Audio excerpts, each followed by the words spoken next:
ఎలా తెలుసుకున్నాం? 18 Neptune Isaac Asimov అనువాదం డాక్టర్ వి. శ్రీనివాస చక్రవర్తి విజ్ఞాన ప్రచురణలు మంచి పుస్తకం. అధ్యాయం 1 యురేనస్. ఆకాశంలో తారలు ఎప్పుడు కొన్ని ప్రత్యేక విన్యాసాలలో అమరి ఉండడం ప్రాచీనులు గుర్తించారు. తారలన్నీ ఆకాశంలో కదులుతున్న అన్నీ మూకుమ్మడిగా కదులుతున్నాయని గమనించారు. వాటికే స్థిర తారలు అని పేరు పెట్టారు. ఎందుకంటే అవి ఒకదానితో ఒకటి పోల్చినప్పుడు కదలకుండా ఉంటాయి. అవి ఆకాశంలో పాతుకుపోయి ఉన్నట్లు, కదిలే ఆకాశంతో పాటు కదులుతున్నట్లు కనిపించాయి. అయితే ప్రతి రాత్రి స్థానాలు మారుతూ స్థిరతారల మధ్య సంచరించే మరికొన్ని అంతరిక్ష వస్తువులు కూడా కనిపించాయి. వాటిలో ఒకటి సూర్యుడు, మరొకటి చంద్రుడు. తారలలాగే ఉన్న మరింత ప్రకాశవంతంగా కనిపించే మరి 2 వస్తువులు ఉన్నాయి. వాటినే నేడు మనం గ్రహాలు, ప్లానెట్స్ అంటున్నాం. ఇది సంచారి అన్న అర్థం గల గ్రీకు పదం నుండి వచ్చింది. ఆ గ్రహాలకి బుధుడు, శుక్రుడు, అంగారకుడు, బృహస్పతి, శని ఇలా పేర్లు పెట్టారు. ఈ గ్రహాలు వాటికి నేపథ్యంగా ఉన్న తారామయ ఆకాశంతో పాటు భూమి చుట్టూ తిరుగుతున్నాయని ప్రాచీనులు భావించారు. 1543లో పోలిష్ ఖగోళ శాస్త్రవేత్త నికోలాన్ కోవర్నికన్ 1473 నుంచి 1543 ఒక పుస్తకం రాశాడు. బుధుడు, శుక్రుడు, అంగారకుడు, బృహస్పతి, శని గ్రహాలు భూమి చుట్టూ కాక సూర్యుడి చుట్టూ తిరుగుతున్నాయని అనుకోవడం సమంజసంగా ఉందని తన పుస్తకంలో రాశాడు.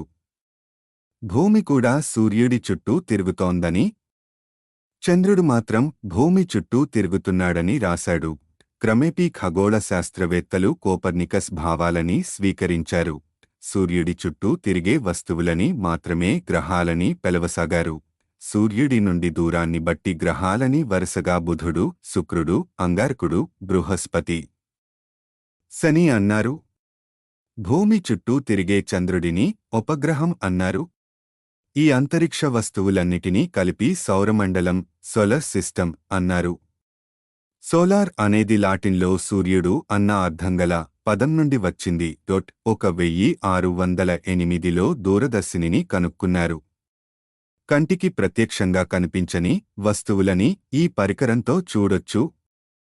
1670లో ఇటాలియన్ ఖగోళ శాస్త్రవేత్త గెలీలియో బృహస్పతి చుట్టూ తిరిగే 4 ఉపగ్రహాలని కనుక్కున్నాడు. 1665లో డచ్ ఖగోళ శాస్త్రవేత్త క్రిస్టియన్ హైమెయిన్స్ 1629 నుంచి 1695 శనిగ్రహం చుట్టూ తిరిగే ఒక ఉపగ్రహాన్ని కనుక్కున్నాడు. జన్మతః ఇటాలియన్ అయిన ఫ్రెంచ్ ఖగోళ శాస్త్రవేత్త జియోవానీ డొమెనికో కాసినీ 1675 నుంచి 1712 శనిగ్రహం చుట్టూ తిరిగే మరికొన్ని ఉపగ్రహాలని 1674లోనూ 1684లోనూ కనుక్కున్నాడు. సూర్యుడి నుండి గ్రహాల దూరాల విషయంలో కూడా చక్కని అవగాహనగల వారిలో ప్రథముడు కాసినీ. 1672లో అతడు గ్రహాల దూరాల గురించి ఖచ్చితమైన అంచనాలు చేశాడు. సూర్యుడి నుండి 88.7 కోట్ల మైళ్ల దూరంలో శనిగ్రహం ఉంది. అంటే సూర్యుడి నుండి భూమి దూరానికి 9.5 రెట్లు అన్నమాట.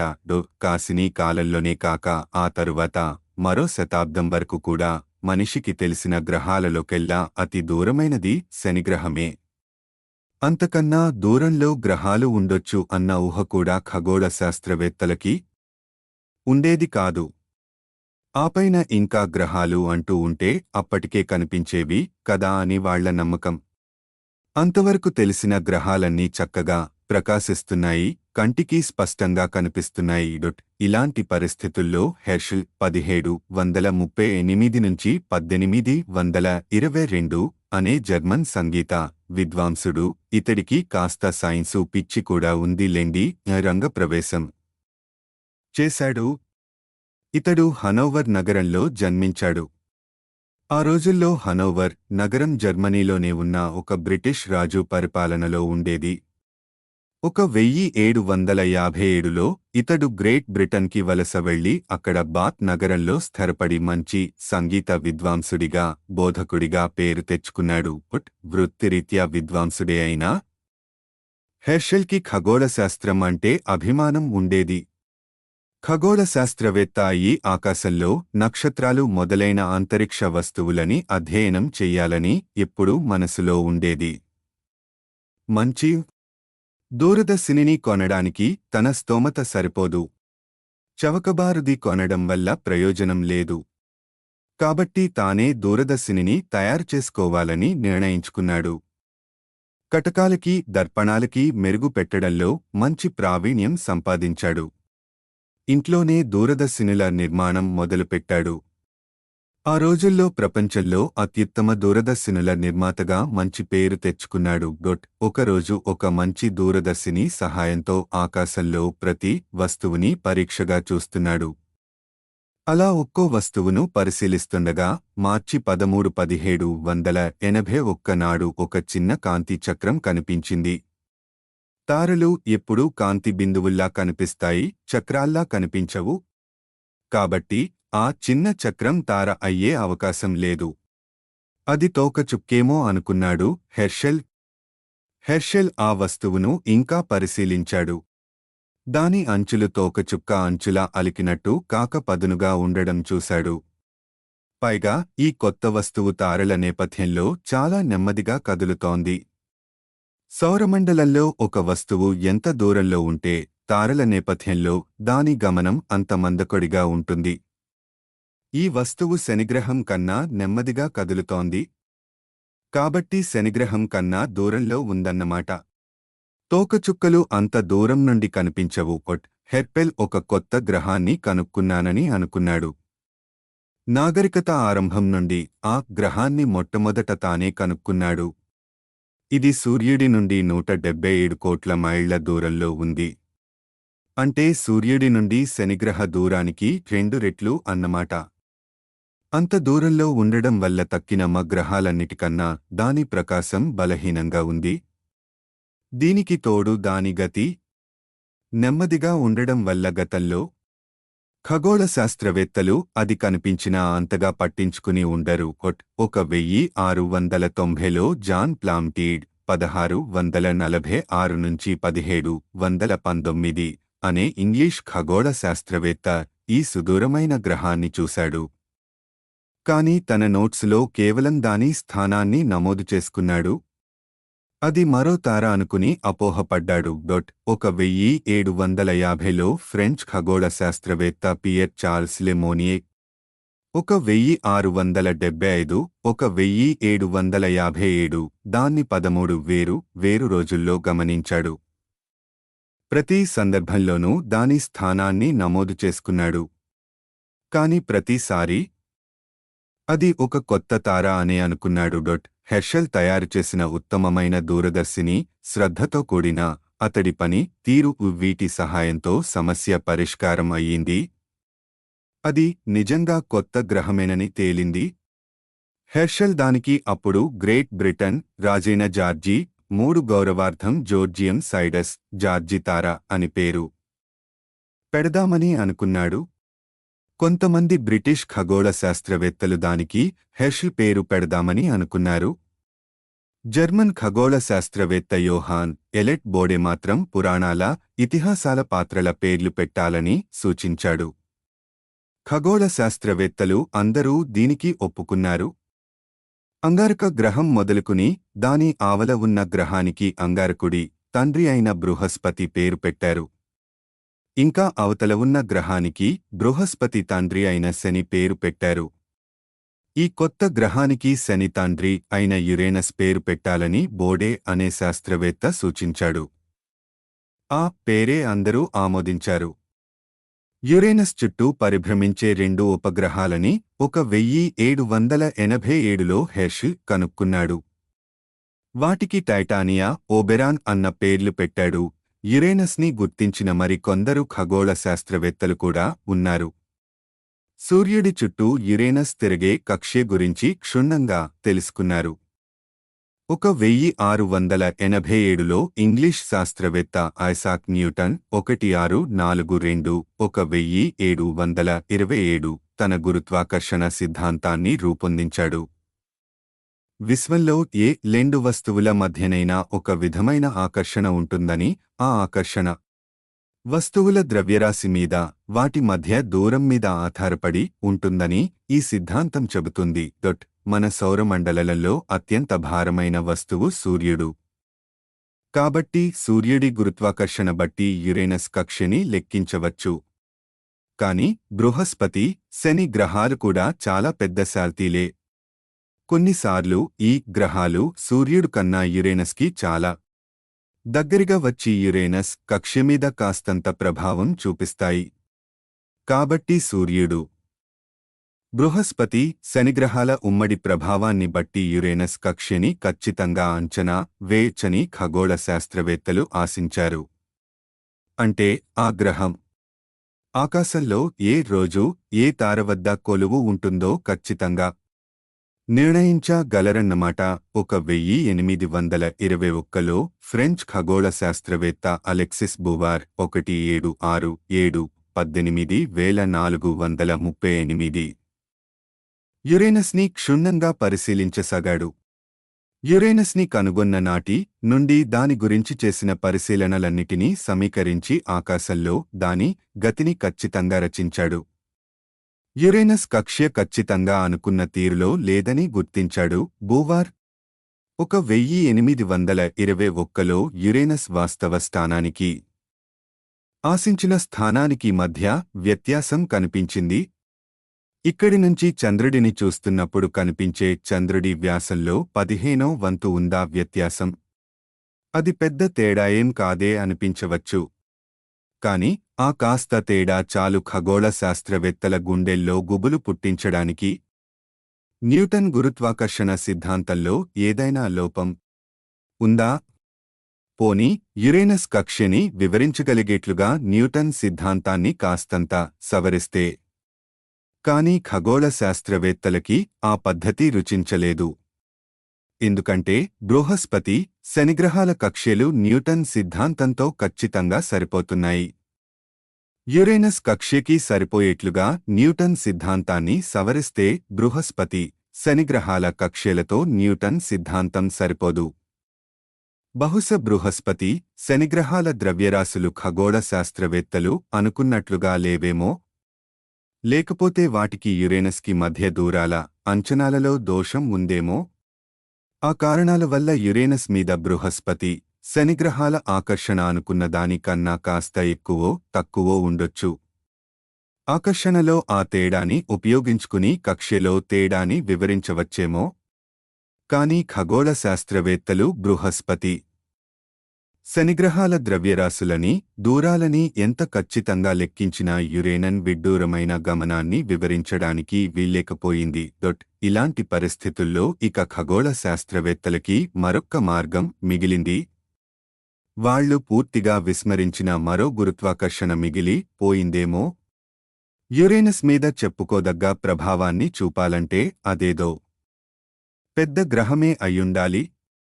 అంత పెద్ద గ్రహం సూర్యుడి నుండి యురేనస్ కన్నా దగ్గరగా ఉంటే అది యురేనస్ కన్నా ప్రకాశవంతంగా ఉండి ఉండాలి. అంత ప్రకాశవంతమైన గ్రహం అంటూ ఉంటే అది ఎప్పుడో గుర్తించబడి ఉండాలి. కాబట్టి ఆ పెద్ద గ్రహమేదో సూర్యుడి నుండి యురేనస్ కన్నా దూరంగా ఉండి ఉండాలి. అదే నిజమైతే యురేనస్ కన్నా తక్కువ ప్రకాశం కలిగి మరింత నెమ్మదిగా కదులుతూ ఉండాలి. కాబట్టి దాన్ని కనుక్కోవడం మరింత కష్టం అవుతుంది. యురేనస్ అంత పెద్ద గ్రహాన్నే 1871 దాకా కనుక్కోలేదు. దానికన్నా దూరంలో ఉన్న దానికన్నా నెమ్మదిగా కదిలే, తక్కువ ప్రకాశం గల గ్రహాన్ని అంతవరకు కనుక్కోలేదంటే ఆశ్చర్యం లేదు. ఆ కొత్త గ్రహం యురేనస్ మీద గురుత్వాకర్షణ ప్రభావాన్ని చూపిస్తూ యురేనస్ కక్ష్యని తగినంతగా ప్రభావితం చేస్తూ ఉండొచ్చు. కాని ఆ గ్రహం బృహస్పతి, శని గ్రహాలకి బాగా దూరంలో ఉండడం వల్ల వాటి కక్ష్యల మీద పెద్దగా ప్రభావం చూపించలేకపోవచ్చు. ఒక్క యురేనస్ బాటలో మాత్రమే దోషం కనిపించడానికి కారణం ఇదే అయ్యుండొచ్చు. యురేనస్కి అవతల అలాంటి గ్రహమే ఉంటే మంచి దూరదర్శిని సహాయంతో దాన్ని గుర్తించడానికి వీలు కావాలి. కాని అది కాంతివిహీనంగా ఉండటం వల్ల దాని చుట్టూ ఉన్న తారలు కూడా దాంతో పోటీ పడుతూ ఉండొచ్చు. ఆ గుంపులో ఏది గ్రహమో ఏది తారో తెలుసుకోవడం కష్టం కావచ్చు. ఆ సువిస్తారమైన అంతరిక్షంలో ఆ విచిత్ర గ్రహం ఏ మూలన నక్కి ఉందో తెలియకుండా, ఒక అంచనా కూడా లేకుండా దానికోసం గుడ్డిగా వెతకడం కాలయాపనే అవుతుంది. మరి అంతటి అంతరిక్షంలో ఆ అదృశ్య గ్రహం ఎక్కడ దాక్కుందో ఎవరికి తెలుసు? అధ్యాయం 2. కొత్త గ్రహం కోసం గాలింపు. 1841లో జాన్ కౌచ్ ఆడమ్స్ 1819 1892 అనే 22 ఏళ్ల విద్యార్థి కేంబ్రిడ్జ్ విశ్వవిద్యాలయంలో ఖగోళశాస్త్రం చదువుకుంటున్నాడు. చదువుకుంటూ పొట్టకూటి కోసం పాఠాలు చెబుతుండేవాడు. ఉద్యోగం, చదువు రెండూ కొనసాగించడం వల్ల ఇక పెద్దగా తీరిక దొరికేది కాడు. కాని సెలవల్లో కొద్దిగా తీరిక దొరికింది. యురేనస్ అవతల దాక్కుని దాని మీద అదృశ్య ప్రభావాన్ని చూపింతున్న ఆ అజ్ఞాత గ్రహం అంతూ చూడాలనుకున్నాడు. సూర్యుడి నుండి బృహస్పతితో పోలిస్తే శనిగ్రహ దూరం 2 రెట్లు ఉంటుంది. అలాగే సూర్యుడి నుండి శనిగ్రహ దూరంతో పోలిస్తే యురేనస్ దూరం కూడా 2 రెట్లు ఉంది. కాబట్టి సూర్యుడి నుండి యురేనస్ దూరంతో పోలిస్తే ఈ కొత్త గ్రహ దూరం కూడా 2 రెట్లు ఉంటుందేమో అనిపించింది ఆడమ్స్కి. అదే నిజమైతే సూర్యుడి నుండి దాని దూరం 350 కోట్ల మైళ్లు ఉండి ఉండాలని ఆడమ్స్ అంచనా వేశాడు. అయినా బృహస్పతి కన్నా శనిగ్రహం చిన్నది. శనిగ్రహం కన్నా యురేనస్ చిన్నది. యురేనస్కి అవతల ఉన్న అజ్ఞాత గ్రహం ఇంకా చిన్నదే ఉండాలి. అలాగని మరీ బుల్లి గ్రహం కాకూడదు. తప్పనిసరిగా భూమి కన్నా పలురెట్లు పెద్దదే ఉండాలి. పోనీ ఆడమ్స్ ఊహించినట్లు అంత పెద్ద గ్రహం సూర్యుడికి అంత దూరంలో నిజంగానే ఉందనుకుందాం. మరి 1841లో యురేనస్ గ్రహాన్ని అనుకున్నదాని కన్నా అంతగా పక్కకి మళ్లించాలంటే ఆ సమయంలో ఆ గ్రహం ఎక్కడుండాలి? సహజంగా ఆ గ్రహం ఆ సమయంలో సూర్యుడికి యురేనస్ ఉన్నవైపునే ఉండి ఉండాలి. అది సూర్యుడికి అవతలి పక్క ఉన్నట్లయితే యురేనస్ మీద ఇటీవల సంవత్సరాలలో అంత బలమైన ప్రభావాన్ని చూపించగలిగేది కాదు. ఆడమ్స్ అక్కడితో ఆగలేదు. యురేనస్ గమనంలో అవకతవకలని పూరించాలంటే ఆ అజ్ఞాత గ్రహ గమనం ఎలా ఉండాలో ఖచ్చితంగా లెక్కలు వేశాడు. అలాంటి అంచనాలకి కావలసిన గణితం చాలా జటిలమైనది. ఖగోళ శాస్త్రవేత్తలలో చాలామంది అసలు దాని జోలికే పోమన్నారు. అలాంటి ప్రయత్నం వృథా ప్రయాసే అవుతుంది గాని దానివల్ల మంచి ఫలితాలేవీ రావని వాళ్ల నమ్మకం. కాని ఆడమ్స్లో ప్రవహిస్తున్నది యువరక్తం. పైగా కేంబ్రిడ్జ్ విభాగంలో అగ్రగణ్యుడైన విద్యార్థి ఆడమ్స్. 1845 సెప్టెంబరు మాసం తిరిగేలోపు ఆడమ్స్ తన లెక్కలు పూర్తి చేశాడు. అప్పటికి ఆ యువకుడి గురించి పెద్దగా ఎవరికీ తెలియదు. పైగా తన వద్ద దూరదర్శిని కూడా లేదు. మంచి దూరదర్శిని ఉన్న నిపుణుడిని ఎవరినైనా పట్టుకోవాలి. అజ్ఞాత గ్రహం ఆకాశంలో ఎక్కడైతే ఉంటుందని ఆడమ్స్ అనుకుంటున్నాడో ఆ ప్రాంతంలో దూరదర్శినితో గాలించాలి. అయితే అదంత తేలిక కాదు. దూరదర్శినితో పని అంటే బోలెడు ప్రయాస. ఫలితాలు ఎలా ఉంటాయో కూడా తెలియని ఇలాంటి వ్యవహారంలో అంత శ్రమ తలపెట్టేవాళ్లు తక్కువ. ఆ రోజుల్లో గ్రేట్ బ్రిటన్లో పేరుమోసిన దూరదర్శినులు ఇద్దరి అధీనంలో ఉండేవి. వారిలో ఒకరు జేమ్స్ చాలిస్ 1803 నుంచి 1882. ఇతడు కేంబ్రిడ్జ్ వేధశాల ఒబ్జర్వేటరీకి అధ్యక్షుడు. రెండవ వ్యక్తి జార్జ్ బిడెల్ ఏరి 1801-1892. ఇతడు రాచకొలువుకి చెందిన ఖగోళ శాస్త్రవేత్త. ఇతడు చాలిస్కీ పై అధికారి. తను పూనుకున్న ప్రయత్నంలో వీళ్ళిద్దరికీ ఎలాగైనా ఆసక్తి కలిగేట్లు చెయ్యాలనుకున్నాడు ఆడమ్స్. కేవలం యురేనస్ గమనంలో అవకతవకల మీద లెక్కలు కట్టి అంతరిక్షంలో కొత్త గ్రహం ఎక్కడుందో కనిపెట్టడం ఇంచుమించు అసంభవం అని చార్లెస్, ఏరీలు ఇద్దరూ అభిప్రాయపడ్డారు. కాబట్టి ఆడమ్స్ తన అంచనాలు పట్టుకుని చార్లీని సంప్రదించినప్పుడు అతడు సహాయం చేయటానికి నిరాకరించాడు. ఏరీని కలుసుకోమని మాత్రం సలహా ఇచ్చాడు. చార్లెస్ స్పందన కన్నా ఏరీ స్పందన ఘోరంగా ఉంది. తన చుట్టూ జరిగే ప్రతి చిన్న విషయంలోనూ కలుగచేసుకుంటూ అధికార దర్చంతో మిడిసిపడే గర్విష్టి ఏరీ. శాస్త్రపరమైన ప్రతిభ కూడా తక్కువే. తన కింద పనిచేసే వాళ్లని చులకనగా చూడడం ఇతడికి అలవాటు. ఖగోళ శాస్త్రంలో అంతవరకు అతడు తలపెట్టిన ప్రతి పని విఫలమయ్యింది. ఇందువల్లనో ఆడమ్స్ ఏరీని కలుసుకోలేకపోయాడు. అప్పటికి ఇంకా టెలిఫోన్లు, టెలిగ్రాఫ్లు లేవు. ఉత్తరమైనా రాయాలి, లేదా స్వయంగా వెళ్లి దర్శనం చేసుకోవాలి. 2 సార్లు ఇంటికి వెళ్లాడు కాని 2 సార్లు ఏరీ ఇంట్లో లేడు. రెండవసారి మాత్రం అతను వచ్చేదాకా ఎదురుచూసి మళ్లీ వచ్చాడు ఆడమ్స్. అతడు వచ్చేసరికి ఏరీ భోజనానికి కూర్చున్నాడు. భోజనం మధ్యలో గ్రహాల ప్రసక్తి తెస్తే అయ్యగారికి ఆగ్రహం వస్తుందని చెప్పి పనివాడు అవతలికి పొమ్మన్నాడు. ఆడమ్స్ కృషి గురించి తెలిసిన ఇతర ఖగోళ శాస్త్రవేత్తలకి ఆడమ్స్ మీద సదభిప్రాయమే ఉంది. కాని ఏరీ అభిప్రాయం ఎలా ఉంటుందన్నదే ముఖ్యం.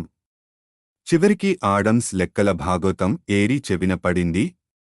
కాని అతడు పెద్దగా పట్టించుకోలేదు. చార్లెస్ లాగానే ఇతడు కూడా గ్రహం కోసం గాలింపు వట్టి పనికిమాలిన పని అనుకున్నాడు. ఆడమ్స్ లెక్కల వల్ల సూర్యుడి నుండి యురేనస్ దూరం విషయం గురించి ఏమైనా తెలుస్తుందా అని అడిగాడు ఏరీ. దానికి దీనికి సంబంధం లేదన్నాడు ఆడమ్స్. ఏరీకి విషయం బొత్తిగా బోధపడలేదని మాత్రం ఆడమ్స్కి అర్థమయ్యింది. ఆడమ్స్ స్వాభావికంగా మితభాషి, మూదుభాషి. ఎవరినీ ఏదీ నీరు విప్పి అడగలేని తత్వం అతనిది. ఇలాంటి ఉత్తమమైన ప్రయత్నంలో ఏరీ లాంటి మూర్ఖుల మనసులని మళ్లింపచేయడం అసంభవం అనుకున్నాడు. గ్రహాన్ని గాలించడం కోసం దూరదర్శిని ఉపయోగించడానికి ఎవరూ ఒప్పుకోరనుకున్నాడు. అసలు ఆ ప్రయత్నమే పూర్తిగా మానుకున్నాడు. ఇదిలా ఉండగా రాన్స్లో డొమినిక్ ఫ్రాన్సువా జాన్ అరాగో 1786, 1853 అనే ఖగోళ శాస్త్రవేత్త ఖగోళశాస్త్రంలో మాంచి మొండి సమస్యలు ఏమైనా ఉన్నాయా అని వెదుకుతున్నాడు. కుర్ర ఖగోళశాస్త్రవేత్తలని ప్రోత్సహించి తగిన సహకారాన్ని అందించి అలాంటి సమస్యల మీద వాళ్ల ధ్యాస మళ్లించే ప్రయత్నం చేస్తున్నాడు. ఏరీలా కాక ఇతడు చాలా మంచివాడు. అరాగో దృష్టి అర్చెన్ జాన్ జోసెఫ్ లెవేరియే 1811 నుంచి 1877 అన్న మరో ఫ్రెంచ్ ఖగోళ శాస్త్రవేత్త మీద పడింది. ఇతగాడు కూడా ఆడమ్స్లా మంచి గణిత శాస్త్రవేత్త లెవేరియని బుధ గ్రహ కక్ష్య గురించి పరిశోధనలు చెయ్యమని అరాగో అన్నాడు. బుధుడు కక్ష్యలో కూడా అవకతవకలు కనిపించాయి. గురుత్వ సిద్ధాంతం చెప్పిన కక్ష్యకి వాస్తవ కక్ష్యకి మధ్య తేడాలు ఉన్నాయి. గతంలో ఖగోళ శాస్త్రవేత్తలు చేసిన శోధన కన్నా ఈ సమస్యని మరింత క్షుణ్ణంగా శోధించాడు లెవేరియే. బుధుడి మీద ఇతర గ్రహాల సమష్టి ఆకర్షణని ఖచ్చితంగా అంచనా వేసి వాటితో బుధుడి కక్ష్యని ఇంచుమించు నిర్దోషంగా వివరించవచ్చని నిరూపించాడు లెవేరియే. గణితంలో లెవేరియే చూపించిన సత్తా చూసి మురిసిపోయాడు అరాగో. యురేనస్ చలనాల వంటి మరింత జటిలమైన సమస్యలని చేపట్టమని ఆ కుర్ర శాస్త్రవేత్తని ప్రోత్సహించాడు అరాగో. సమస్యని లెవేరియే శ్రద్ధగా అధ్యయనం చేయడం మొదలుపెట్టాడు. యురేనస్ స్థితి గతుల మీద అంతవరకు తెలిసిన సమాచారం అంతా సేకరించాడు. సాధికారికంగా యురేనస్ కనుక్కోబడక ముందు జరిగిన పరిశీలనలని కూడా సేకరించాడు. జూన్ 1, 1846లో తన అధ్యయన ఫలితాలని వెల్లడించాడు. అంతకు 8 నెలల క్రితం ఆడమ్స్ సాధించిన ఫలితాలనే ఇతడు సాధించాడు. అయితే ఆడమ్స్ ప్రయత్నాల గురించి లెవేరియకి ఏమాత్రం తెలియదు. లెవేరియే సాధించిన విజయాల విషయం గ్రేట్ బ్రిటన్లో ఏరీ చెవిన పడింది. ఈసారి మాత్రం ఎందుకో అతడికి ఆసక్తి కలిగింది. ఇద్దరూ ఆడమ్స్, లెవేరియేలు చెప్పేది ఒక్కటి కావడం చూస్తే వాళ్లు చెప్పేదాంట్లో ఏదో నిజం ఉండి ఉంటుందని అనిపించింది. ఎయిరీ మాత్రం ఎందుకో ఆ ఫలితాలని కనుక్కున్న ఘనత అంతా లెబేరియేకి మాత్రమే చెందుతుంది అన్నాడు. ఆడమ్స్ ఊసు మాత్రం ఎక్కడా ఎత్తలేదు. అంతకు ముందు ఆడమ్స్ మాటలని లెక్కపెట్టలేదన్న అపరాధభావం అతడిని కలతపెట్టి ఉంటుంది. తప్పు కప్పిపుచ్చుకోవడానికి ఆడమ్స్ గురించి ఎంత తక్కువ మాట్లాడితే అంత మంచిది అనుకున్నాడు. లెవేరియకి ఏరీ ఉత్తరం రాసి అంతకు ముందులాగానే సూర్యుడికి, యురేనస్కి మధ్య దూరం గురించి ఏవో వెర్రి మొర్రి ప్రశ్నలు వేశాడు. ఆడమ్స్ లాగా లెవేరియే మితభాషి కాదు, మృదుభాషి కాదు. పైగా లెవేరియే పచ్చి అహంభావి. ఏరీకి ఏ విధంగానూ తీసిపోని కఠినాత్ముడు. ఏరీ అడిగింది వట్టి మతిలేని ప్రశ్న అని తిట్టిపోస్తూ జవాబు రాశాడు లెవేరియే. లెవేరియే జవాబు చూసిన ఏరీ అహం దెబ్బతింది. కేంట్రిడ్జ్ వేధశాలకి అధ్యక్షుడుగా ఉన్న చాలిస్ని పిలిచి అజ్ఞాత గ్రహం గురించి గాలింపు మొదలుపెట్టమన్నాడు. కాని చాలిస్కి మాత్రం ఆ ప్రయత్నం మీద పెద్దగా ఆసక్తి లేదు. పనిని వాయిదా వేస్తూ వచ్చాడు. అతడి ధ్యాసంతా తోకచుక్కల అన్వేషణ మీదే ఉంది. చివరికి జూలై 29, 1846లో పని మొదలుపెట్టాడు. అంటే లెవేరియే ఫలితాల గురించి ఏరీ విన్న 2 నెలల తరువాత. తీరా ప్రయత్నం మొదలుపెట్టాక ఆడమ్స్ లెవేరియలు చెప్పిన చోట దృష్టి కేంద్రీకరించి గాలించకుండా ఆకాశంలో ఒక పెద్ద విభాగాన్ని విస్తృతంగా గాలించసాగాడు. ఎందుకంటే ఆడమ్స్ లెవేరియల అంచనాల మీద అతడికి పెద్దగా నమ్మకం లేదు. తను తలపెట్టిన కార్యం పూర్తి కావాలంటే సుమారు 3000 నక్షత్రాలని పరీక్షించాలి. వాటిలో ఏవైనా తారలు ఉండకూడని చోట ఉన్నాయేమో చూడాలి. నానాటికి ఆకాశంలో వాటి స్థితి మారుతోందేమో చూడాలి. చాలిస్కి తన ప్రయత్నంలో ఖగోళ శాస్త్ర విభాగంలో చదువుకునే విద్యార్థులు సహాయపడ్డారు. కనిపించిన ప్రతి తారస్థానాన్ని నమోదు చేసుకుంటూ వచ్చారు. అయితే ఆ ప్రయత్నం అంతా యాంత్రికంగా, అశ్రద్ధగా చేస్తూ వచ్చారు. తార కనిపించిన చోట నిజంగా ఏదైనా తార ఉండాలో లేదో నిశితంగా పరీక్షించలేదు. ఈ ప్రయత్నంలో చాలిస్కి పెద్దగా ఆసక్తి లేకపోవడం వల్ల తీసుకున్న ఫలితాలని తగినంత శ్రద్ధగా పరీక్షించలేదు. నిజానికి 1846లో ఆగస్టు 4న 12న తిరిగి చాలిస్ బృందం ఒక తారని చూసి దాని స్థానాన్ని నమోదు చేసుకుంది. నిజానికి అదే అజ్ఞాత గ్రహం. ఆడమ్స్ లెవేరియలు చెప్పిన చోటే ఇంచుమించుగా ఆ తార కనిపించింది. శ్రద్ధ లేకుండా పనిచేసినందువల్ల ఆ సత్యం చాలిస్ బృందం దృష్టికి రాలేదు. అధ్యాయం 3 నెప్ట్యూన్. ఇంతలో లెవేరియకి కూడా కొన్ని చిక్కులు ఎదురయ్యాయి. ఆడమ్స్ విషయంలో లాగానే ఇతడికి అందుబాటులో దూరదర్శిని లేకపోయింది. తను చెప్పిన చోట ఆకాశాన్ని గాలించడానికి ఒప్పుకునే ఖగోళ శాస్త్రవేత్త అతడికి ఫ్రాన్సులో ఎక్కడా కనిపించలేదు. చాలిస్ ఆ పని మీదే ఉన్నాడని లెవేరియకి కబురు పెట్టాడు ఏరీ. కాని వారాలు గడుస్తున్నా చాలిస్ నుండి ఏ సమాచారము లేదు. అయితే లెవేరియకి 1 సంవత్సరం క్రితమే యోహాన్ గాట్రీడ్ గాల్ 1-8-2-1910 నుంచి ఖగోళ శాస్త్రం మీద ఒక పత్రం అందింది. జర్మన్ ఖగోళ శాస్త్రవేత్త అయిన గాల్ బెర్లిన్ వేధశాలలో పనిచేసేవాడు. గాల్ పరిశోధనలు లెవేరియకి నచ్చాయి. కాబట్టి సెప్టెంబర్ 18, 1846 నాడు గాల్కి ఉత్తరం రాశాడు. అజ్ఞాత గ్రహం ఎక్కడుందో సూచిస్తూ ఆ ప్రాంతంలో అంతరిక్షంలో గాలించమని అడుగుతూ రాశాడు. ఉత్తరం అందుకున్న గాల్ సంతోషంగా ఆ పనికి పూనుకున్నాడు. అయితే ఆ ప్రయత్నానికి వేధశాల అధ్యక్షుడు యోహాన్ ఫ్రాన్స్ ఎన్కే 1765 అనుమతి కావాలి. ఎన్కే ఆ విషయం మీద పెద్దగా ఆసక్తి చూపించలేదు.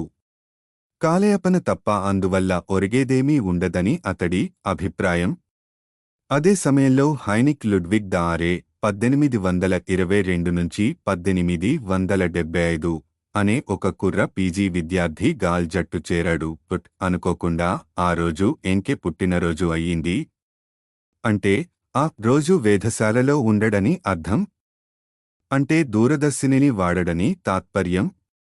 కాబట్టి విధిలేక విసుక్కుంటూనే బంగారం లాంటి తన దూరదర్శినిని ఆ ఒక్క రాత్రికి వాడుకోడానికి అనుమతి ఇచ్చాడు. ఎన్కే. చీకటి పడగానే గాల్ దియారేలు చురుగ్గా పనిలోకి దిగారు. చాలిస్లా విశ్వమంతా గుడ్లప్పగించి చూడకుండా ఖచ్చితంగా లెవేరియే సూచించిన చోటే అజ్ఞాత గ్రహం కోసం గాలించారు. చిన్న కాంతి బింబం ఏమైనా కనిపిస్తుందేమోనని ఆశగా నిసిలోకి చూశారు. కళ్ళు పొడుచుకున్నా అలాంటిదేమీ కనిపించలేదు. అంతలో దారేకి ఒక ఆలోచన వచ్చింది. ఆకాశంలో ఆ ప్రాంతానికి సంబంధించిన తారా చిత్రం స్టార్ మాప్ పట్టుకొచ్చాడు. ఆ చిత్రంలో తారల స్థానాలన్నీ చూడొచ్చు. వాళ్లు కనుక్కోవలసినదల్లా ఆ చిత్రంలో లేనిది, కొత్త గ్రహానికి ఉండాల్సినంత ప్రకాశం గలది అయిన ఒక ఖగోళ వస్తువు. అలాంటి వస్తువే కనిపిస్తే అది తార కాదన్నమాట, అది గ్రహం అయ్యుంటుంది. చిత్రం తయారు చేయబడ్డ సమయంలో అది ఆ స్థానంలో లేదన్నమాట. విషయాన్ని ఈ పద్ధతిలో తేల్చుకోవాలంటే చాలా నిర్దిష్టమైన తారాచిత్రం కావాలి. లేకపోతే తప్పుడు స్థానాల్లో ఉన్న ఎన్నో తారలు కనిపిస్తాయి. ఎందుకంటే వాటి స్థానాలు తారాచిత్రంలో తప్పుగా ఉండొచ్చు. వేధశాలలో ఉండే పాత ఫైళ్లన్నీ గాల్ దియారేలు జాగ్రత్తగా పరిశీలించారు. ఆకాశంలో వాళ్లు పరిశీలించాలని అనుకుంటున్న ప్రాంతానికి సంబంధించిన తారాచిత్రం ఒకటి దొరికింది. అలాంటి చిత్రం ఒకటి ఉందని వాళ్లకి అంతవరకు తెలియదు. దూరదర్శినితో మళ్లీ పని మొదలుపెట్టారు. దూరదర్శినిలో తార కనిపించినప్పుడల్లా గాల్ దాని స్థానాన్ని ఎలుగెత్తి అరిచేవాడు. ఒక మూల గుడ్డి వెలుతురులో గాల్ పరిశీలనలకి భంగం కలగకుండా కూర్చుని రే నిజంగా ఆ స్థానంలో తార ఉండాలో లేదో చిత్రం చూసి చెప్పేవాడు. గంట తిరిగేలోపు గాల్ ఒక తార స్థానాన్ని అరవడం, ఆ తార మ్యాపులో లేదు అంటూ ఉద్విగ్నత నిండిన కంఠంతో రే అరవడం ఇంచుమించు ఒక్కసారే జరిగిపోయింది. ఆ విధంగా సెప్టెంబర్ 23, 1846 నాడు ఆ అజ్ఞాత గ్రహాన్ని కనుక్కున్నారు. గాల్ దియారేలు వెంటనే వెళ్లి ఆ సంతోషకరమైన వార్తని ఎన్కేకి చెప్పారు. ఒక ఖగోళ శాస్త్రవేత్తకి అంతకన్నా మంచి పుట్టినరోజు బహుమానం మరొకటి ఉండదేమో. మరుసటి రాత్రి ఆ గ్రహం కోసం మళ్లీ చూశారు. ఈసారి ఎన్కే కూడా వాళ్లకి తోడయ్యాడు. సందేహం లేదు, ఆ వస్తువు కొద్దిగా స్థలం మారింది. తారా అయితే అలా జరగదు. ఇది ఖచ్చితంగా గ్రహమే. పైగా ఈసారి ఒక చుక్కలాగా కాకుండా చిన్న బింబంలా కనిపించింది. ఈ వార్త గ్రేట్ బ్రిటన్కి పాకడానికి కొంత సమయం పట్టింది. ఇక్కడ పాపం చాలిస్ ఇంకా చూస్తూ ఉన్నాడు. సెప్టెంబర్ 29 నాడు ఇతడు రెండవసారి ఆ అజ్ఞాత గ్రహాన్ని కనుక్కున్నాడు. ఈసారి అది ఒక బింబంలా కనిపించింది. నిర్ధారణ కోసం మళ్లీ మరుసటి రాత్రి దూరదర్శినిలో చూడాలనుకున్నాడు. అయితే మర్నాడు అంటే సెప్టెంబర్ 380 నాడు ఆకాశంలో మబ్బు కమ్మేసింది. కాబట్టి చూడడానికి వీల్లేకపోయింది. అక్టోబర్ 1, 1846 నాడు నూతన గ్రహ ఆవిష్కరణ సమాచారం బ్రిటన్ని చేరుకుంది. చాలిస్ తన పాత రికార్డులు పరిశీలించాడు. ఆ గ్రహాన్ని అతడు అప్పటికే 2 సార్లు చూసినా గుర్తించలేకపోయాడని తనని తానే తిట్టుకున్నాడు. కొత్త గ్రహాన్ని కనుక్కున్న ఘనత చాలిస్ ఏరిలలో ఎవరికి దక్కాలన్న విషయం మీద ఇద్దరికీ పేచీ వచ్చింది. ఇద్దరూ తోడుదొంగలై ఆడమ్స్ మాట ఎక్కడా బయటికి రానివ్వలేదు. అదృష్టవశాత్తు బ్రిటిష్ ఖగోళ శాస్త్రవేత్త జాన్ హెర్షెల్ 1792 నుంచి 1871 ఇతగాడు యురేనస్ని కనుక్కున్న హెర్షెల్ కొడుకు. అసలు ఘనత ఆడమ్స్కి చెందుతుందన్న విషయాన్ని లోకానికి తెలిపాడు. లెవేరియే కన్నా ఆడమ్మే అంచనాలు ముందు చేశాడని చాటాడు. హెర్పెల్. ఘనత అంతా బ్రిటిష్ ఖగోళ శాస్త్రవేత్తలు కొట్టేయడం ఫ్రెంచ్ ఖగోళ శాస్త్రవేత్తలకి నచ్చలేదు. చివరికి ఆడమ్స్, లెవేరియలు ఇద్దరికీ గ్రహాన్ని కనుక్కున్న ఘనత దక్కింది.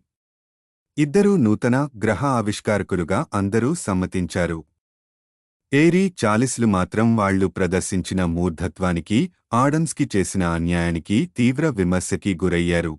చాలిస్ మరణానంతరం కేంబ్రిడ్జ్ వేధశాల అధ్యక్షుడుగా ఆడమ్స్ నియమించబడ్డాడు. తరువాత 1881లో 80 ఏళ్ల వయసులో ఎయిరీ ఉద్యోగ విరమణ చేసినప్పుడు రాచ ఖగోళ శాస్త్రవేత్త హోదాకి ఎదిగే అవకాశం ఆడమ్స్కి దక్కింది. కాని అప్పటికే వయసు మీరిన ఆడమ్స్ ఆ అవకాశాన్ని తిరస్కరించాడు. ఈ కొత్త గ్రహానికి దాన్ని కనుక్కున్న లెవేరియే పేరు పెడుతున్నారని ఒక వదంతి బయలుదేరింది. గర్విష్టి అయిన లెవేరియే అదే నిజం అనుకున్నాడు. కాని ఫ్రాన్స్కి చెందని ఖగోళశాస్త్రవేత్తలకి అది నచ్చలేదు.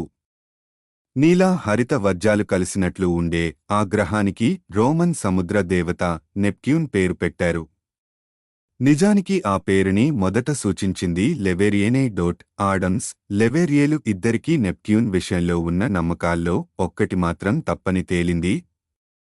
సూర్యుడికి యురేనస్ ఎంత దూరమో అంతకు 2 రెట్ల దూరంలో నెప్ట్యూన్ ఉంటుందని ఇద్దరూ నమ్మారు. కాని అది నిజం కాదు. సూర్యుడికి యురేనస్కి మధ్య దూరం కన్నా సూర్యుడికి నెప్ట్యూన్కి మధ్య దూరం 1.5 రెట్లు దూరం మాత్రమే ఎక్కువ. అంటే సూర్యుడి నుంచి 350 కోట్ల మైళ్లకి బదులు 2.80 కోట్ల మైళ్ల దూరంలో ఉంది. అయినా కూడా అది సూర్యుడికి భూమికి మధ్య దూరం కన్నా 30 రెట్లు ఎక్కువ. లాగే అనుకున్నట్లే యురేనస్ కన్నా పరిమాణంలో నెప్ట్యూన్ చిన్నదని తేలింది. కాని ఆ తేడా పెద్ద ఎక్కువేం కాదు. యురేనస్ వ్యాసం 32,500 మైళ్లు అయితే నెప్ట్యూన్ వ్యాసం 31,000 మైళ్లు. రెండూ భూమి కన్నా ఇంచుమించు 4 రెట్లు పెద్దవి. అందుకే వీటిని బృహద్గ్రహాలు అంటారు. కాని గ్రహాలలో కెల్లా మహాకాయుడైన బృహస్పతి వ్యాసంతో పోలిస్తే వీటి వ్యాసం 3వ వంతు మాత్రమే ఉంటుంది.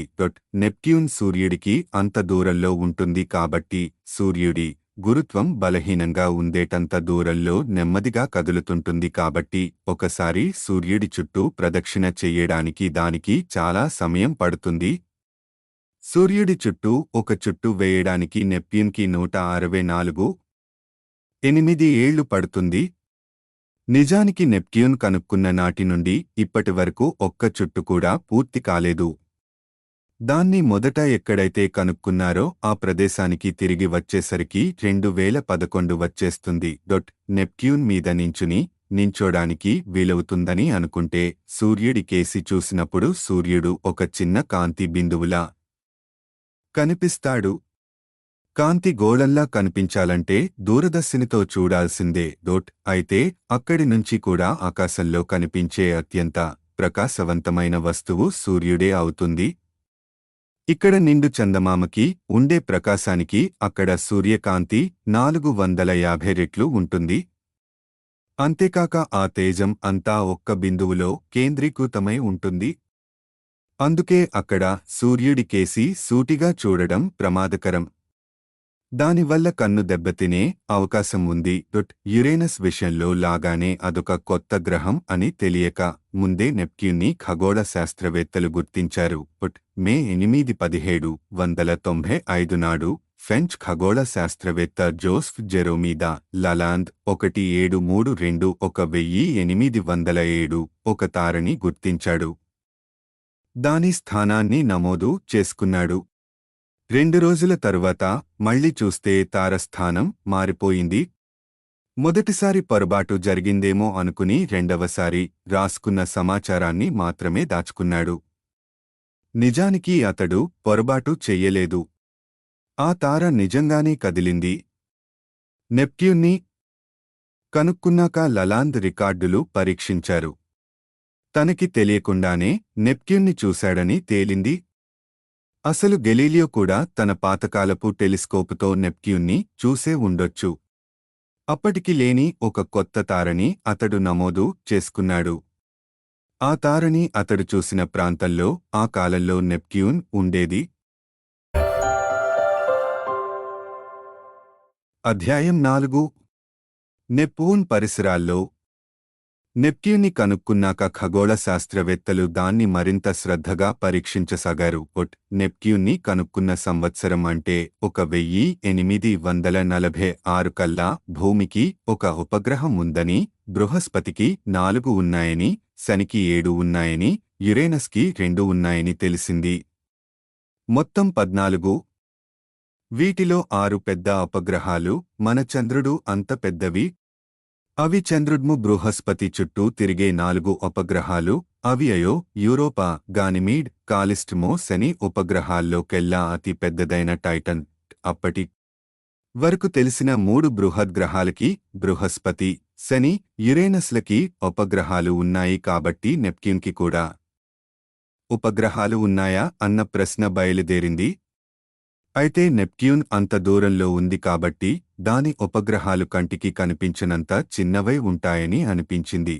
విలియం లసెల్ 1799 నుంచి 1880 అనే బ్రిటిష్ ఖగోళ శాస్త్రవేత్తకి నెప్ట్యూన్ మీద ఆసక్తి పెరిగింది.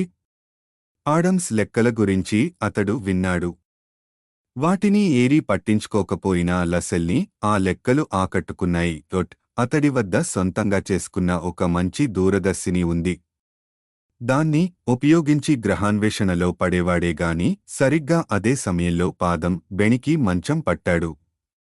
తీరా తేరుకుని పనిలో పడే సమయానికి మరేవో విషయాల మీదకి ధ్యాస మళ్ళింది. ఆడమ్స్ గురించి పూర్తిగా మరచిపోయాడు. ఆడమ్స్ని మగోసారి దురదృష్టం వెన్ను తట్టింది. లసెల్ కూడా దురదృష్టవంతుడే. లేకపోతే నెప్ట్యూన్ని చూసినవాళ్లలో అతడే ప్రథముడు అయ్యేవాడు. కాని నెప్ట్యూన్ని కనుక్కున్న తరువాత లసెల్ తన పరిశీలనలు ప్రారంభించాడు. అక్టోబర్ 10, 1846 నాడు అంటే నెప్ట్యూన్ కనుక్కోబడ్డా నాటికి సరిగ్గా 2.5 వారాల తరువాత లసెల్ నెప్ట్యూన్కి చెందిన ఒక ఉపగ్రహాన్ని కనుక్కున్నాడు. అంటే కనుక్కున్నానని అనుకున్నాడు. కాని ఆ సమయంలో నెప్ట్యూన్ స్థానానికి సూర్యుడు దగ్గర్లో ఉన్నాడు. కాబట్టి గ్రహాన్ని పరిశీలించడం కొంచెం కష్టం అయ్యింది. నెప్ట్యూన్ని స్పష్టంగా చూడగలగాలి అంటే సూర్యుడు నెప్ట్యూన్కి అవతలి పక్కకి వెళ్లేదాకా ఖగోళ శాస్త్రవేత్తలు ఆగాల్సి వచ్చింది. ఆ సుముహూర్తం తరువాత ఎప్పుడో 1947 జూలై నెలలో వచ్చింది. లసెల్ పొరబడలేదు. నెప్ట్యూన్కి నిజంగానే ఉపగ్రహం ఉంది. 1851లో లసెల్ యురేనస్కి చెందిన మరి 2 ఉపగ్రహాలని కనుక్కున్నాడు. వాటికి ఏరియల్, ఊంబ్రియల్ అని పేర్లు పెట్టాడు. నెప్ట్యూన్ ఉపగ్రహం పేరు ట్రెటన్. అది గ్రీకు పుఠరాజాలలో సముద్ర దేవత కొడుకు పేరు. మొదట్లో ఖగోళ శాస్త్రవేత్తలు టైటన్ గురించి పెద్దగా తెలుసుకోలేక పోయారు. అల్లంత దూరంలో అదో కాంతి బిందువులా మాత్రమే కనిపించేది.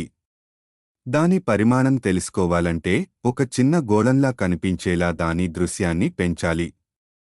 దాని దూరాన్ని బట్టి ప్రకాశాన్ని బట్టి చూస్తే అది కూడా ఇతర ఉపగ్రహాల్లా కాంతిని ప్రతిబింబిస్తుంది అనుకుంటే ట్రెటన్ పరిమాణం మన చంద్రుడి పరిమాణం అంత ఉంటుందని అనుకోవచ్చు. ఇంతవరకు మనం కనుక్కున్న ఉపగ్రహాల్లో ట్రైటన్ 7వ అతిపెద్ద ఉపగ్రహం. ట్రెటన్ని కనుక్కున్న నాటి నుండి మరే ఇతర పెద్ద ఉపగ్రహము కనుక్కోబడలేదు. ఎన్నో ఉపగ్రహాలు కనుక్కోబడ్డాయి కాని అవన్నీ ట్రెటన్ కన్నా చిన్నవే. నెప్ట్యూన్ చుట్టూ 2,20,000 మైళ్ల దూరంలో ట్రైటన్ ప్రదక్షిణలు చేస్తోంది. అంటే చంద్రుడికి భూమికి మధ్య దూరం లాంటిదే అన్నమాట. అయితే నెప్ట్యూన్ భూమి కన్నా చాలా పెద్దది, బలమైన గురుత్వాకర్షణ కలది. కాబట్టి చంద్రుడు భూమి చుట్టూ తిరగడానికి 27.1/3 రోజులు పడితే నెప్ట్యూన్ చుట్టూ తిరగడానికి ట్రైటన్కి పట్టుమని 6 రోజులు కూడా పట్టదు. నెప్ట్యూన్ నుండి ట్రెటన్ దూరాన్ని బట్టి, దాన్ని ప్రదక్షిణ కాలాన్ని బట్టి ఉపగ్రహం భారాన్ని అంచనా వేయొచ్చు. వ్యాసంలో యురేనస్ కన్నా నెప్ట్యూన్ చిన్నదే అయినా యురేనస్తో పోలిస్తే దాని బరువు 1/6 వంతు మాత్రమే ఎక్కువ. భూమి కన్నా నెప్ట్యూన్ బరువు 17.2 రెట్లు అయితే యురేనస్ బరువు 14.6 రెట్లు మాత్రమే. యురేనస్ కన్నా నెప్ట్యూన్ చిన్నదే అయినా దాని బరువు ఎందుకు ఎక్కువయ్యింది? గ్రహాలు మంచుగా గడ్డ కట్టుకుపోయిన పదార్థంతో, రాళ్లతో, లోహంతో కూడుకుని ఉంటాయి. ఒకే ఘనపరిమాణం ఉన్న మంచు కన్నా రాతి బరువు ఎక్కువగా ఉంటుంది. అదే లోహపు బరువైతే ఇంకా ఎక్కువగా ఉంటుంది. ఎక్కువగా రాయి, లోహం వంటి పదార్థాలతో కూడుకుని ఉన్న భూమి వంటి గ్రహం విషయంలో అయితే దాని పరిమాణానికి దాని బరువు చాలా ఎక్కువ అన్నట్లే. ఎక్కువ మంచు పదార్థంతో చేయబడ్డ కాలిస్త్రో, టైటన్ల వంటి ఉపగ్రహాల బరువు మరి తక్కువగానే ఉంటుంది. యురేనస్, నెప్ట్యూన్లు రెండిట్లోనూ మంచు, రాయి, లోహం ఉన్నా నెప్ట్యూన్లో రాయి, లోహపు వాలు కొంచెం ఎక్కువగాను, మంచు పాలు కాస్త తక్కువగాను ఉంటుంది. కాబట్టి యురేనస్ కన్నా చిన్నదైన నెప్ట్యూన్ బరువు కొంచెం ఎక్కువ. అలా ఎందుకుందో ఎవరికీ తెలియదు. యురేనస్, నెప్ట్యూన్లు రెండు బృహద్గ్రహాలే అయినా తతిమా, రెండు బృహద్గ్రహాలైన బృహస్పతి, శనిగ్రహాలతో పోలిస్తే కొంచెం చిన్నవే. శనిగ్రహ బరువు నెప్ట్యూన్ బరువు కన్నా 5.5 రెట్లు ఎక్కువైతే భూమి బరువు కన్నా నెప్ట్యూన్ బరువు 95 రెట్లు ఎక్కువ. అలాగే నెప్ట్యూన్ కన్నా బృహస్పతి బరువు 8.5 రెట్లు ఎక్కువైతే భూమి బరువు కన్నా నెప్ట్యూన్ బరువు 318 రెట్లు ఎక్కువ. చంద్రుడు భూమి చుట్టూ పశ్చిమం నుండి తూర్పుకి ప్రయాణిస్తాడు. చాలా మటుకు ఉపగ్రహాలు అలాగే పశ్చిమం నుండి తూర్చుకి ప్రయాణిస్తాయి. కాబట్టి ఇదే సామాన్య ప్రవర్తన అనుకున్నారు. కాని ట్రెటన్ మాత్రం నెప్ట్యూన్ చుట్టూ తూర్పు నుండి పశ్చిమానికి ప్రయాణిస్తుంది. దీన్నే తిరోగమనం, రేట్రోగ్రెడ్ అంటారు. వెనకడుగు అన్న అర్థం గల లాటిన్ పదం నుండి వచ్చిందిది.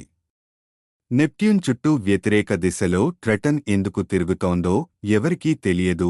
ట్రైటన్ను కనుక్కున్న 100 ఏళ్ల వరకు నెప్ట్యూన్ చుట్టూ తిరిగే ఇతర అపగ్రహాలను కనుక్కోలేదు. భూమికి నెప్ట్యూన్ ఎంతో దూరంలో ఉంది. కాబట్టి టైటన్ కన్నా చిన్న ఉపగ్రహం భూమి నుండి కనపడకపోవడంలో ఆశ్చర్యం లేదు.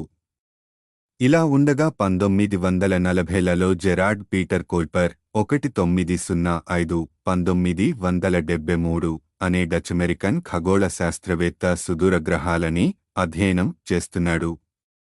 1947లో అతడు శని అతిపెద్ద ఉపగ్రహం అయిన టైటన్ చుట్టూ వాతావరణం ఉందని కనుక్కున్నాడు. వాతావరణం ఉన్న ఉపగ్రహాలలో మనిషి కనుక్కున్న మొట్టమొదటి ఉపగ్రహం ఇదే. యురేనస్ని కూడా కూపర్ అధ్యయనం చేశాడు.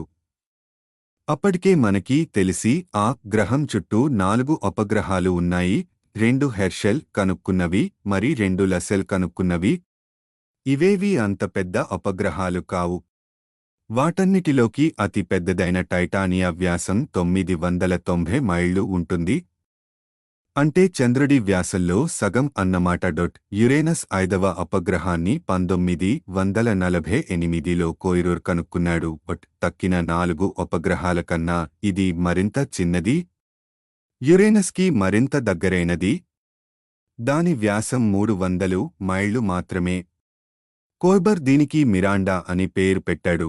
నెప్ట్యూన్ చుట్టూ తిరిగే మరో ఉపగ్రహాన్ని 1949లో కూపర్ కనుక్కున్నాడు. దానికి నేరిడ్ అని పేరు పెట్టాడు. గ్రీకు పురాణంలో ఉండే ఒక సముద్ర కన్యల జాతి పేరు అది. దాని వ్యాసం 350 మైళ్లు మాత్రమే. నెప్ట్యూన్ ఉన్న దూరంలో దాన్ని గుర్తించడం సామాన్యమైన విషయం కాదు. నెప్ట్యూన్ చుట్టూ నేరిడ్ పశ్చిమ తూర్పు దిశలో తిరుగుతుంటుంది. కాని దాని కక్ష్య కొంచెం అసాధారణంగా ఉంటుంది.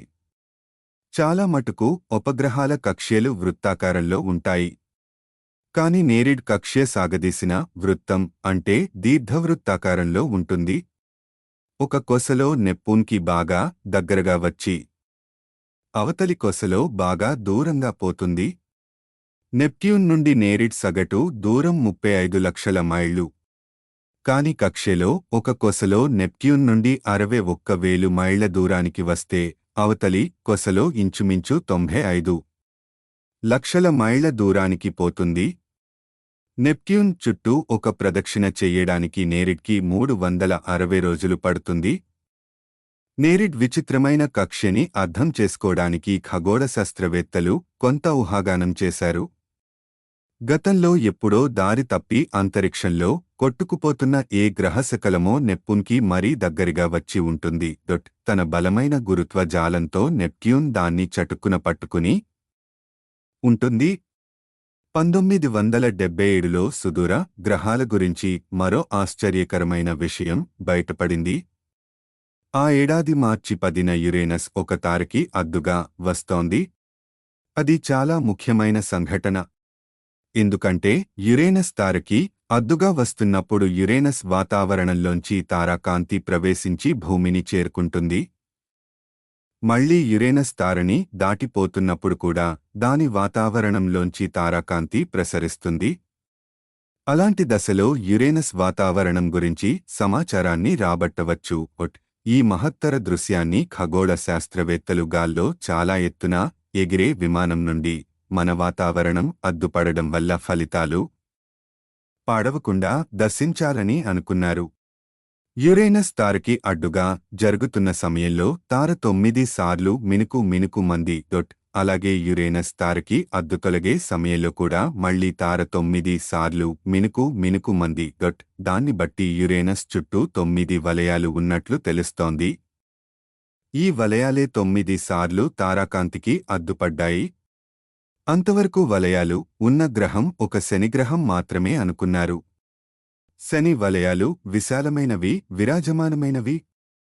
యురేనస్ వలయాలు ఎంత సన్నగా, అప్రకాశంగా ఉంటాయంటే భూమి ఉపరితలం నుండి వాటిని చూడడం చాలా కష్టం అయ్యింది. ఆ ఆవిష్కరణ తరువాత నెప్ట్యూన్ కూడా ఏ తార ముందు నుండి అయినా దాటిపోతుందేమోనని ఖగోళ శాస్త్రవేత్తలు ఆ గ్రహం మీద ఒక కన్నేసి ఉంచారు. నెప్ట్యూన్కి ఒక కొసలో తారాకాంతి మినుకు మినుకు మంటోందిగాని మరో పక్క అలా జరగలేదు. దాని చుట్టూ కూడా వలయాలు ఉండొచ్చునేమోనని ఖగోళ శాస్త్రవేత్తల నమ్మకం. అధ్యాయం 5 పరిశోధనా వ్యూషు నౌకలు. నెప్ట్యూన్ విషయానికి వస్తే దానిమీది వివరాలని సూక్ష్మంగా చూసే అవకాశం చాలా తక్కువ. భూమి నుండి 2.80 కోట్ల మైళ్ల దూరంలో ఉన్న ఆ గ్రహాన్ని ఎంత మంచి దూరదర్శినిలోంచి చూసినా పెద్దగా ఏమీ కనిపించదు. అయితే ఖగోళ శాస్త్రవేత్తలు నెప్ట్యూన్ని కేవలం భూమి నుండి మాత్రమే చూడాల్సిన గడ్డు రోజులు పోయాయి. 1957లో మొట్టమొదటి కృత్రిమ బీటైల్లీ ఉపగ్రహాన్ని మనిషి భూమి చుట్టూ కక్ష్యలో పెట్టిన నాడు అంతరిక్ష యుగం ఆరంభమయ్యింది. 1969 కల్లా చంద్రుడిమీద మానవులు మొదటిసారి అడుగుపెట్టారు. మనిషి ఇంతవరకు చంద్రుడిని దాటిపోలేదు. కాని మానవరహితమైన వ్యోమనౌకలను గ్రహాల వరకు పంపారు. ఆ నౌకలలో మనుషులు లేకపోయినా వాటిలో నానారకాల పరికరాలు ఉంటాయి.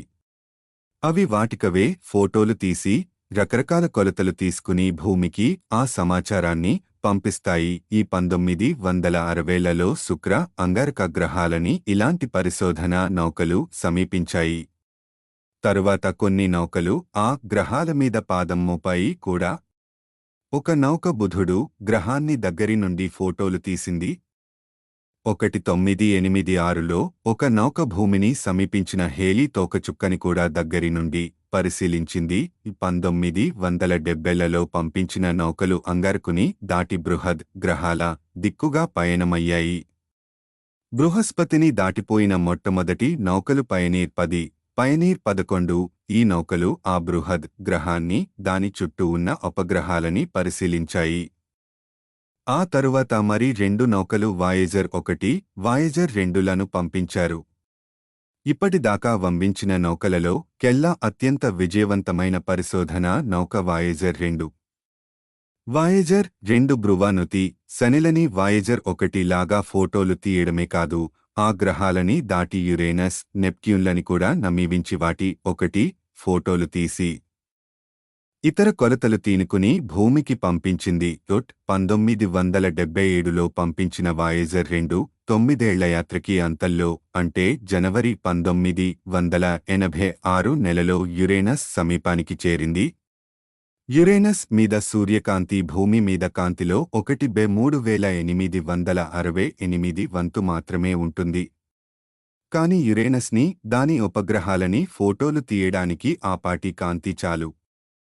కాని ప్రతిసారీ కెమెరాని 2 నిమిషాల పాటు తెరిచి ఉంచాల్సి వచ్చింది. నెప్ట్యూన్ నీలిరంగు గ్రహం.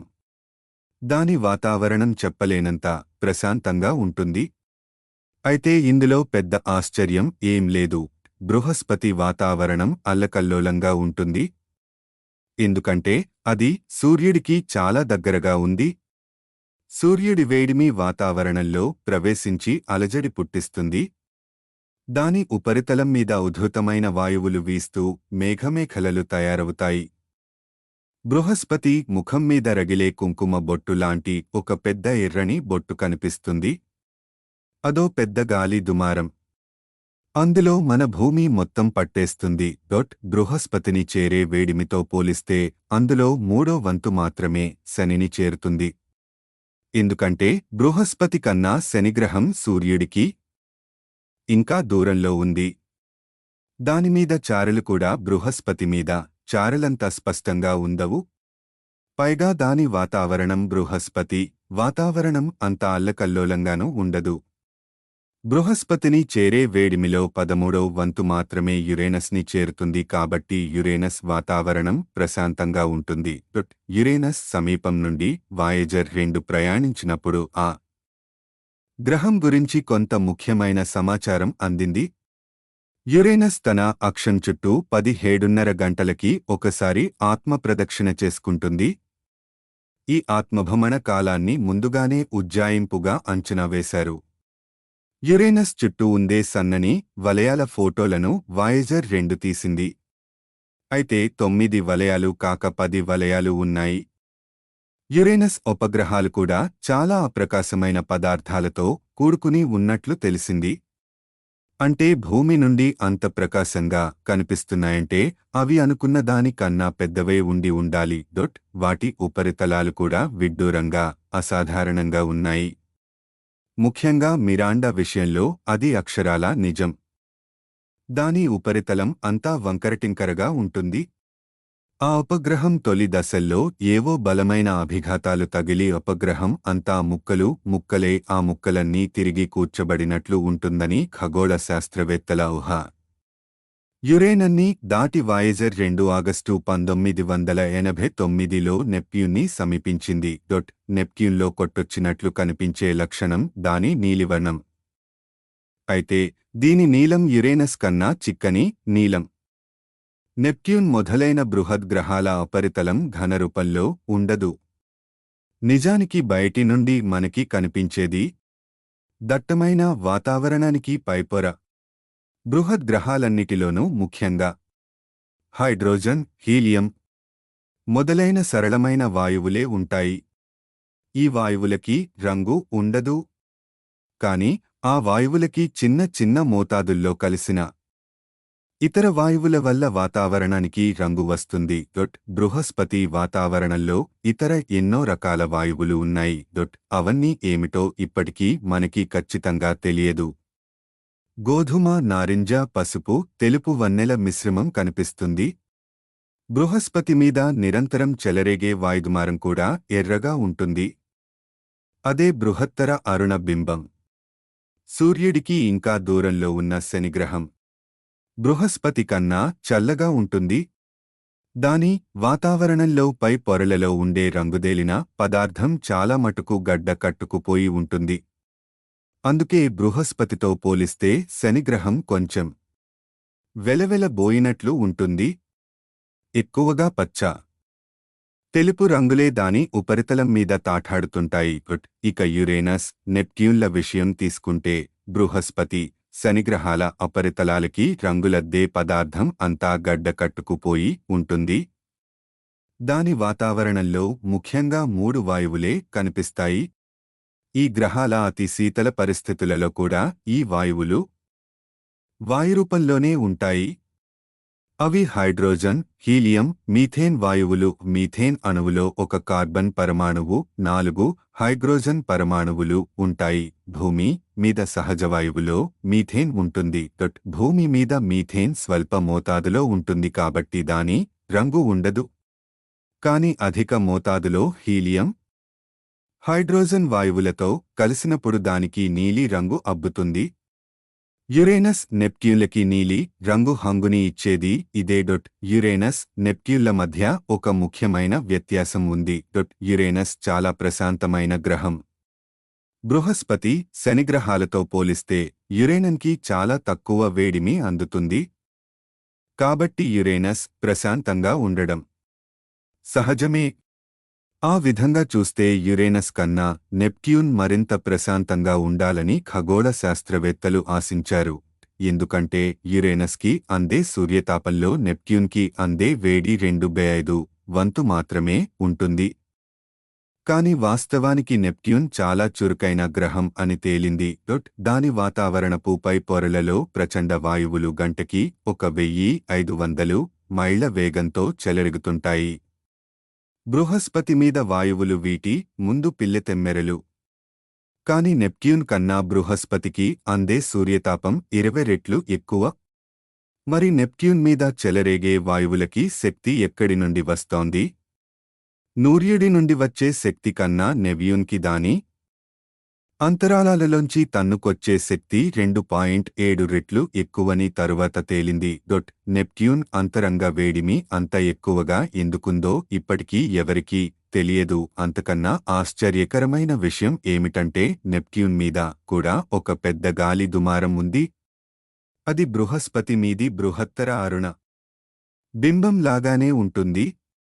దాని స్థానం కూడా ఇంచుమించు బృహస్పతి మీద ఉన్న చోటే ఉంటుంది. అయితే నెప్ట్యూన్ గాలిదుమారం బృహస్పతి మీది గాలిదుమారం కన్నా చిన్నది. మరి నెప్ట్యూన్ గ్రహమే బృహస్పతి కన్నా చిన్నది. ఆ కారణం వల్ల బృహస్పతిని కుంచిస్తే ఎలా ఉంటుందో నెప్ట్యూన్ అలా ఉంటుంది. అయితే నెప్ట్యూన్ మీది గాలి దుమారం నీలి రంగులో ఉంటుంది. దానికి బృహత్తర నీలి ప్రాంతం అని పేరు. నెప్ట్యూన్ నుండి వచ్చే రేడియో తరంగాల సహాయంతో నెప్ట్యూన్ తన అక్షం చుట్టూ 16 గంటలకి అంతకన్నా కొద్ది నిమిషాలు ఎక్కువ ఒకసారి ఆత్మభ్రమణం చేస్తుందని తేలింది. అంటే యురేనస్ కన్నా దీని ఆత్మభ్రమణ వేగం కొంచెం ఎక్కువ అన్నమాట. నెప్ట్యూన్ మీది పెద్ద నల్లని మచ్చ మాత్రం అంతకన్నా కొంచెం నెమ్మదిగా తిరుగుతుంది. శని యురేనస్ల మీద లేని ఈ దుమారాలు నెప్ట్యూన్ బృహస్పతిల మీద మాత్రమే ఎందుకున్నాయి? ఈ దుమారాలని సజీవంగా సక్రియంగా ఉంచాలంటే చాలా శక్తి అవసరం అవుతుంది. బృహస్పతి శక్తి సూర్యుడి నుంచి వస్తుందని సరిపెట్టుకుందాం. మరి యురేనస్కి శనిగ్రహానికి లేని శక్తి వాటికన్నా సూర్యుడికి దూరంగా ఉన్న నెప్ట్యూన్కి ఎలా వచ్చింది? దానికి మూలం దాని అంతరంగంలో ఉండే వేడిమేనని అనుకోవాలి. సౌరమండలం బాహ్య సీమలని చేరుకున్న పరిశోధనా నౌకలు ఈ గ్రహాల చుట్టూ మరిన్ని ఉపగ్రహాలని కనుక్కున్నాయి. ఇవి మరీ చిన్న ఉపగ్రహాలు. భూమి నుండి కనిపించేటంత పెద్దవి కావు. పైగా భూమి నుంబచి కనిపించే పెద్ద ఉపగ్రహాల కన్నా ఇవి గ్రహానికి మరింత దగ్గరగా ఉంటాయి. 1610లో గెలీలియో బృహస్పతికి 4 అతి పెద్ద ఉపగ్రహాలని కనుక్కున్నాడు. 1892లో 5వ ఉపగ్రహం కనిపించింది. ఇది మొదటి 4 కన్నా చిన్నది. గ్రహానికి మరింత దగ్గరగా కూడా ఉంది. 1900లలో బృహస్పతికి కొంచెం దూరంలో 8 చిన్న చిన్న ఉపగ్రహాలను కనుక్కున్నారు. ఇవి బహుశా బృహస్పతి ఆకర్షణకి లొంగిపోయిన గ్రహశకలాలు ఆస్టరాయిడ్స్ కావచ్చు. మొత్తం కలిపి ఉపగ్రహాల లెక్క 14కి తేలింది. బృహస్పతికి దగ్గరగా ఉన్న మరో 3 ఉపగ్రహాలని వాయేజర్ 1 పసిగట్టింది. భూమి నుండి చూస్తే శని ఉపగ్రహాల్లో 9 కనిపిస్తాయి. కాని వాయేజర్ నౌకలు ఇంకా 8 బుల్లి ఉపగ్రహాలని కనిపెట్టాయి. భూమి నుండి యురేనస్ 5 ఉపగ్రహాలు కనిపిస్తాయి. కాని వాయేజర్ 2 యురేనస్కి చాలా దగ్గరగా ఉన్న 10 చిన్న ఉపగ్రహాలని కనుక్కుంది. నెప్ట్యూన్ విషయంలో కూడా ఇంచుమించు అదే అయింది. భూమి నుండి చూస్తే 2 ఉపగ్రహాలే కనిపిస్తాయి. అవి ట్రైటన్, నెరీడ్లు.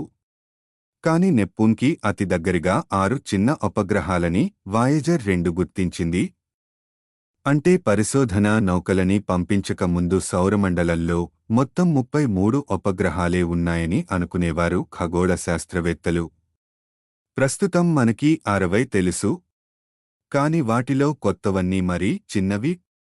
కొన్నిటి వ్యాసం పట్టుమని 50 మైళ్లు కూడా ఉండదేమో. మరో కొత్త ఆవిష్కరణ వలయాలకి సంబంధించింది.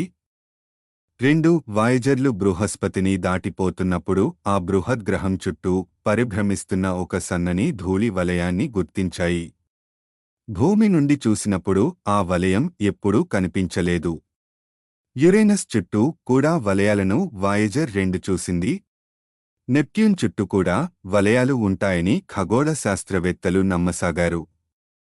గుర్తించింది. అవి పూర్తి వలయాలు. కాని సన్నగా, రాసులుగా ఉన్నాయి. వలయంలో మిగతా భాగాల వెనుక కన్నా ఈ రాసుల వెనుక తారలు తేలికగా దాక్కోగలవు. అందుకే నెప్ట్యూన్ దరిదాపుల్లో తారాకాంతి మినుకు మనడం చూసి ఖగోళ శాస్త్రవేత్తలు నెప్ట్యూన్ చుట్టూ ఉండే వలయాలు సంపూర్ణంగా లేవేమో అనుకున్నారు. 4 బృహద్గ్రహాలలో 3ంటికి సన్నని, కాంతిహీనమైన వలయాలు ఉన్నాయి. 4ంటిలో ఒక్క శనికి మాత్రమే విశాలమై, అందంగా మెరిసే వలయాలతో హొయళ్లుపోతుంది. ఏమిటి శని గ్రహ ప్రత్యేకత? దీనికి సమాధానం ఖగోళ శాస్త్రవేత్తలకి తెలియదు. శనిగ్రహం పక్కగా వాయేజర్ 2 పోయినప్పుడు దాని ఉపగ్రహాలలోకెల్లా అతి పెద్దదైన టైటన్ని పరిశీలించింది. టైటన్ వాతావరణం అనుకున్న దానికన్నా దట్టంగా ఉంది. భూమి వాతావరణం కన్నా కూడా దట్టంగా ఉందేమో. దానిమీద నత్రజని పుష్కలంగా ఉంది.